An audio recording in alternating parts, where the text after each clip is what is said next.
There are those who speak and those who listen. But every so often, someone shows up who does both with uncommon purpose and an open notebook in hand. Nicole Banks is a power connector, a woman whose network doesn't just span industries, it sparks movements. For more than 2 decades, she's solved problems others run from, built what others said couldn't be done, and highlighted the wisdom of giants, one page at a time. This is Nicole's Business Notebook, a curated circle of brilliance, a behind-the-scenes pass to the strategies, stories, and secrets shared by the experts she calls friends. It's not just a show, it's a blueprint for those bold enough to build. So settle in, because the notebook is open. Hi, my name is Nicole Banks, and welcome to Nicole's Business Notebook.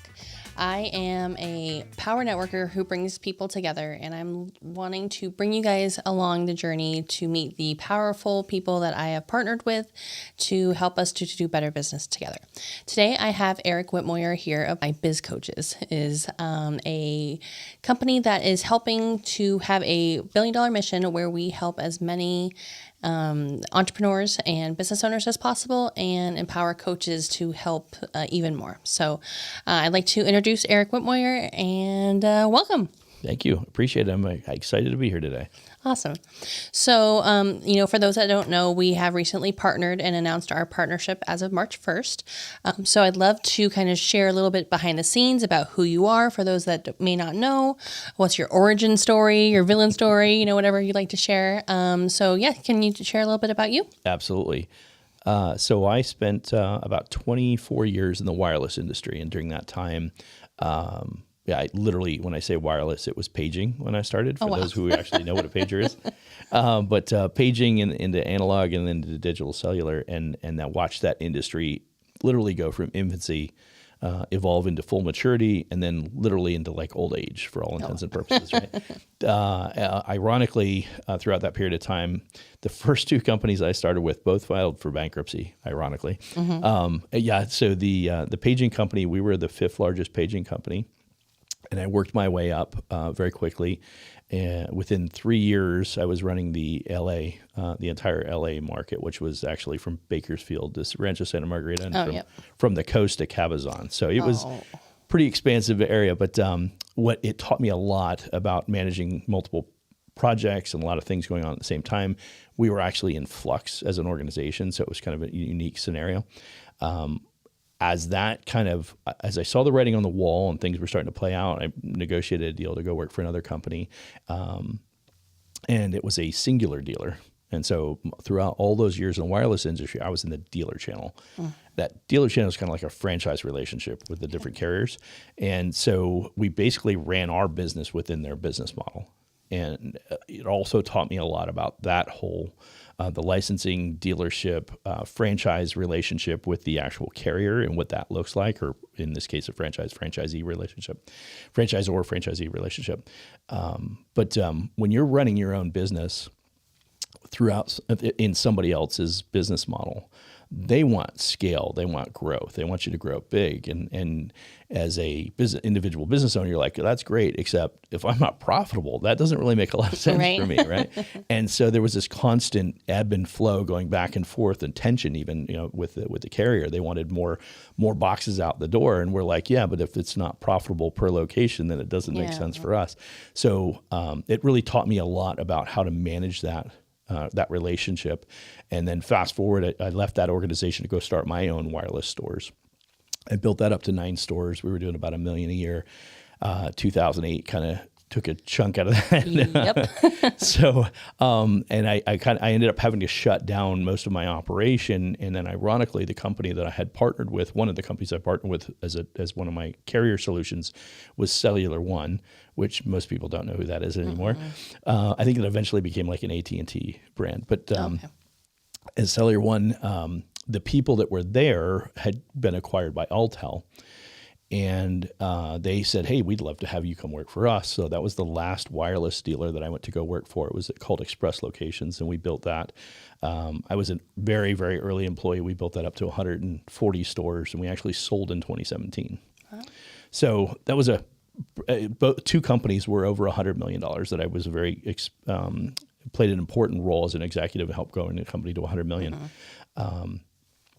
That education in my professional career was offset by over the last 30 years, I've had 15 of my own small companies, and starting companies from scratch with virtually no money, and or if I did have money, how to manage that and grow that and scale that.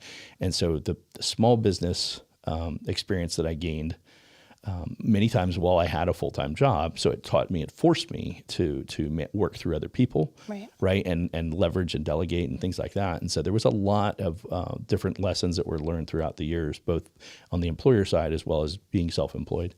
And so I fast forward to 2017 when we sold, and because of my non-compete, I could no longer operate in that business for the next year.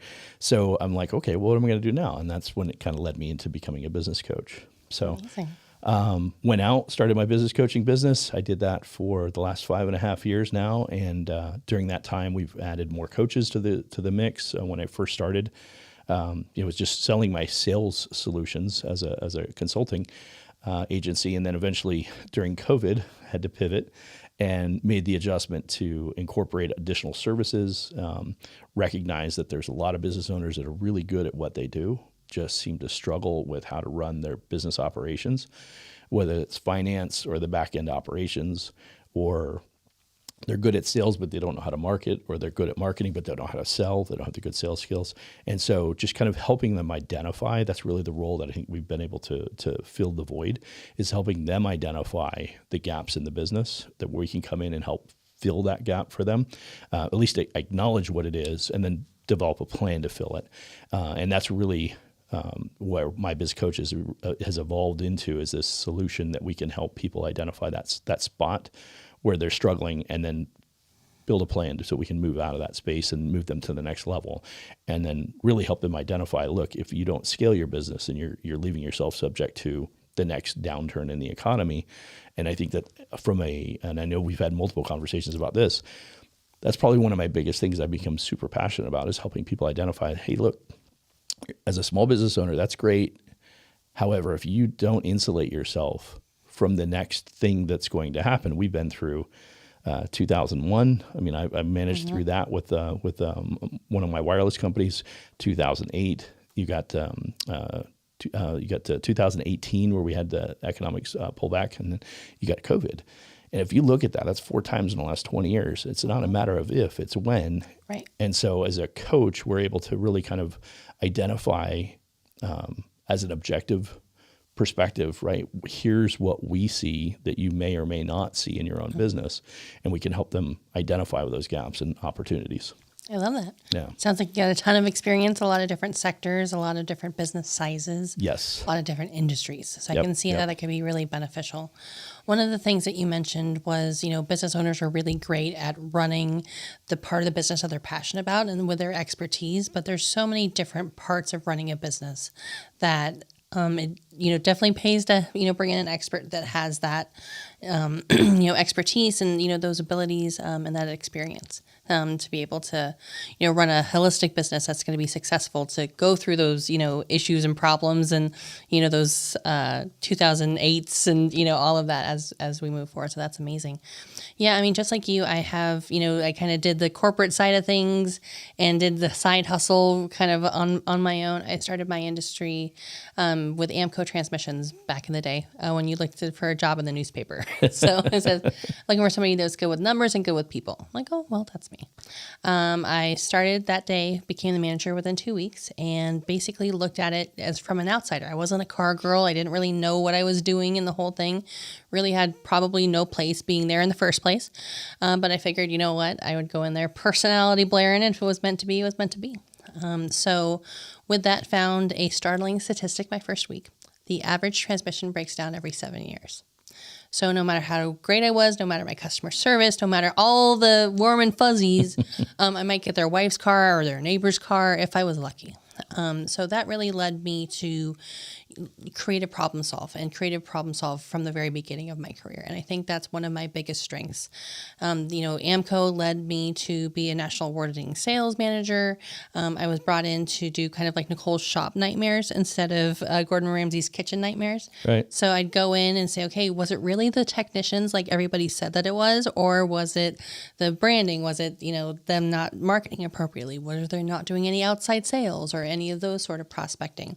And then further, was it actually the manager or the owner not understanding like how to franchise and what those responsibilities actually meant? Right. While I was doing that and, doing the corporate thing, all that, I started a ghostwriting career. So I'd go in and make content and write books and courses and all of that kind of stuff. So that same sort of, working in the front and having the day job, but, that side hustle, side of things too. And, I've worked in multiple industries.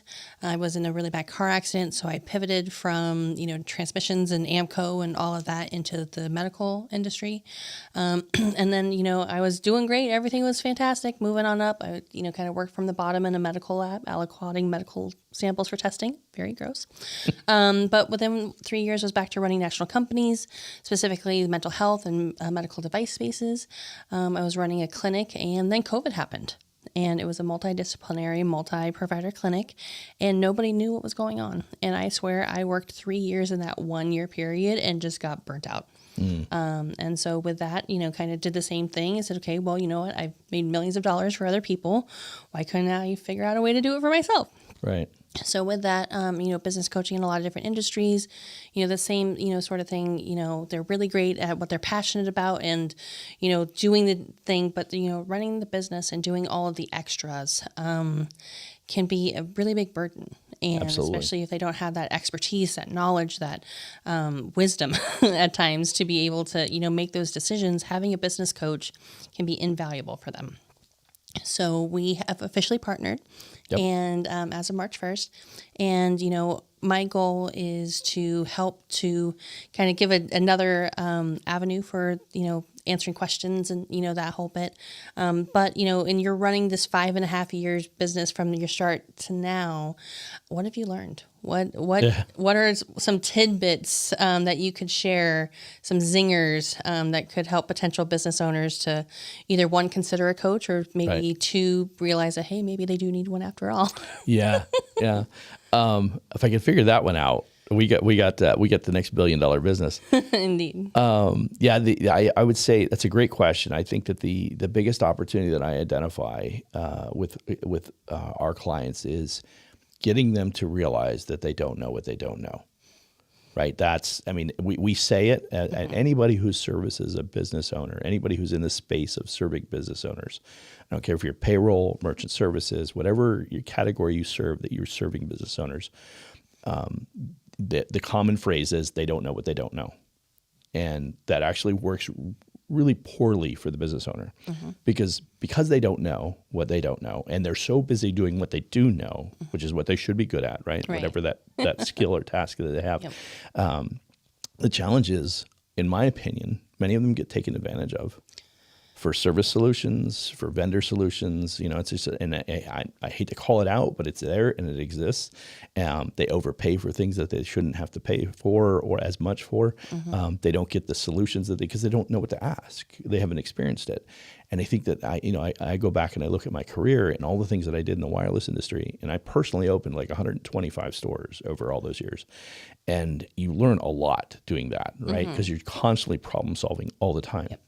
And so for me, and I think that I even took that for granted as I brought in other coaches, I don't think that they all had the same level of problem solving that I did, right? You and I have had that conversation before. You did that with AMCO too. Yeah. It's like, here are the gaps, here are the opportunities, here's the things that I see that are wrong, and here's how I'm going to fix it because I've seen it before, right? And many times for the entrepreneur or for the small business owner, this is the first time they've seen it. Yeah.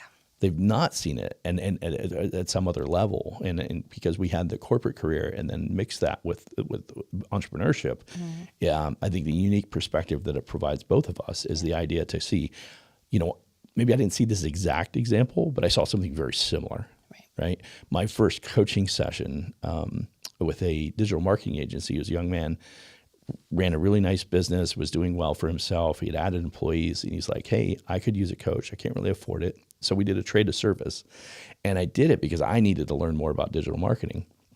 And so the very first coaching session, I showed up at 8:00 on a Friday morning in his office, and he is just freaking out. And I'm like, you okay? Everything okay? He's like, I just switched credit card processing companies. And it's the same company that's doing our payroll. And I just switched everything over. It's the first new payroll, and the payroll didn't go through. And the reason the payroll didn't go through is because the credit card processing, they put a cap on it, on the dollar amount. And so what happened was they didn't process it because the dollar amount was higher than what the cap was. Right. And so they flagged it and didn't process the transaction. So there was no money to do the payroll. And so the people didn't get paid. All of it was interconnected. Right. Nobody thought about, hey, what happens if this happens, right? Yeah. That's the stuff that I think about. Right? Those are the nightmares that I've seen. Right? Right. And so, to your point, what are some of the things? I'm like, you know what? Sometimes it's really helpful just to. I know a lot of business owners. I'm stubborn. You are. We had that conversation, right? But it's realizing that you don't have all the answers. You're not going to have all the answers, and it's not a bad idea to get somebody else's perspective.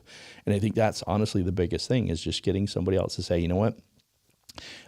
Just get somebody to come in and give you some feedback. If you've been doing what you've been doing for any period of time, a year, 2 years, 3 years, if you just started, all the more reason to get a coach because it guides you in the right direction. But if you've been doing it for some period of time, my bet is you build habits. We all do, right?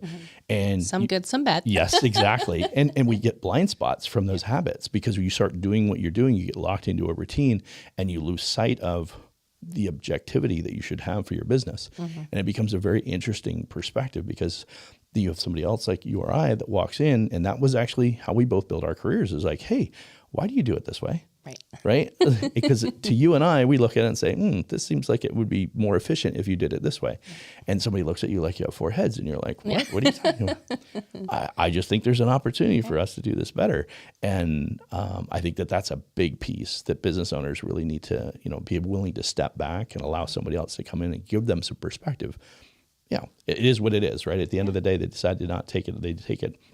But the truth of the matter is, you'd be a fool not to, right? To kind of get that perspective. But I mean, there's so many different ways we could go in regards to all the different challenges that they have. But, we've identified the 6 core competencies, and I've kind of shared that with you, what I believe in those 6 core competencies. And what we do know is you have to solve for all 6 of those if you're going to be successful as a business. Yep. And if you, what we also know is inherently you bring 1 to maybe 3 of those skills to the table, it's built, wired within you, or you have the experience, whatever the case may be. Yeah. But you have to solve for the balance of those. And if you only bring 1 to the table, you got to solve for the other 5. Right. And there's only 3 ways to solve for those. It's you either hire for it, you partner for it. Welcome to the team, or you outsource it. And so we've both built a number of partnership relationships to refer people to our clients to these solutions that we know are going to be beneficial to our clients. So you outsource it, right? You partner for it and you hire for it. Yeah. And hiring has been really challenging lately, right? Over the last 3 to 5 years. No, for sure. Yeah, I mean, what I'll say too, to the fact of, you don't know what you don't know. I think that's incredibly impactful. Very easy to say, but to actually have that practice and to aspire to fill those holes and to, build those partnerships. I think that's one thing that I would, kind of say for entrepreneurs as, kind of a thing to keep in mind is build your referral partners, build your network. Great point. For me, part of my success has been about the people that I know and developing those relationships. And shout out to Podworks for letting us have this beautiful studio for a partnership that we have created with them. So, for me, it's really, they say that you're, as cheesy as it sounds, that your net worth is your network, but it's really not that cheesy because it's incredibly true. Yeah. You're an average of the people that you spend the most time with. Are you aspiring for greatness? Are you finding mentors? Are you finding coaches that are going to help to bring you to that next level? Or are you kind of stale and, kind of so in your business that you're not looking up to find the people that could potentially help you? Right. Or do you think that you're this lone wolf? Yeah. All of which are wrong, speaking plainly, because, many hands make light work, as my mom used to say. Yeah. And in that, I think it's, finding those power partners. If you do, pools and, that is something that's, important to you, why don't you partner with contractors who are building the pools, who can be like, hey, look, here's, my guy, the whole Right. bit. Partnering with that contractor, you might not think of like, hey, that's actually a good person for me to meet. But just one of those successful relationships can lead to millions of dollars of business. Right. And so I think that, entrepreneurs have this tendency to look what's right in front of them. And obviously being an entrepreneur, you're dealing with 1,000,001 issues and problems and things that come up and, the whole thing. But, the social part of being an entrepreneur, I think, is something that I'm really passionate about helping. I network, I say that I'm a power networker, and I bring people together. And that's kind of how I lead. And I think both you and I have built really strong networks so that when we're leveraging these conversations with business owners, we're like, well, have you talked about this? Had you, who's your payment processor? I know Right. a better one. Hey, Right. you need some money. Hey, I can, help you to secure business financing and loans. And I know that's something that's really passionate for you. I've built over 200 different business niches and verticals. Like anybody that needs anything, like I know a girl, a gal, a guy, a company, somebody that can help. Right. And I think that, having the ability to kind of to network, to rub elbows and realize that you're not in it alone. Entrepreneurship can be very isolating, Very and, much so. they always think it's great to be the lone wolf and, all of that type of thing. But it really is about who you know. And so I guess that would be my answer to that question is, for entrepreneurs, to really kind of put your head up and see who can help you. Yeah. People are a lot more giving than I think people give each other credit for. Yeah. And I think that is always a great opportunity. And so I'm really excited to leverage your network and my network together to help business owners and entrepreneurs and small business, throughout the Valley and beyond. So we have a few more minutes. It is 5.5 years in. You brought me on. What are your hopes for the future for my biz coaches? So our goals for the future, in the next year, to have 100 coaches.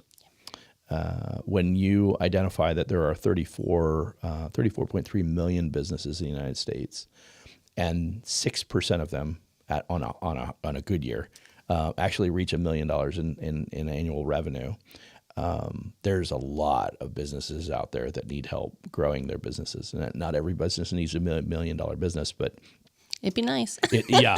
When you think about a 20% net margin on $1 million, it's only $200,000. Yeah. And I say only, the average family income is like 140-some thousand or something like that. So $200,000 is just barely better. Mm-hmm. And oh, by the way, it's really hard to run a business. Oh yeah, and all the work and stress and taxes and exactly all those things.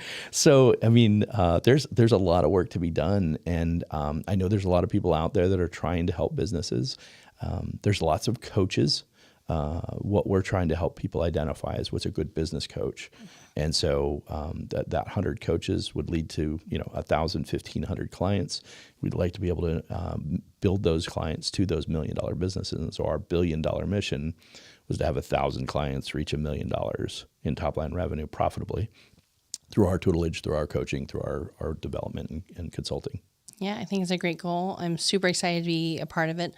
One thing I think too is another benefit besides our just a few years of experience is all of the sort of tools and tips and tricks and all the extras that we bring to the table. I know Absolutely. That you're really good on the software side of thing and finding those technological solutions that can save time, save outsourcing, to make automations a lot easier, and to grow. So, we're not talking just experience and knowledge and that whole thing. We also bring tools to the table. Absolutely. And I think it's, a holistic approach. We're both obviously very passionate about, helping and, seeing the outcome of our work and our advice and, our expertise to leverage, these businesses to be more successful.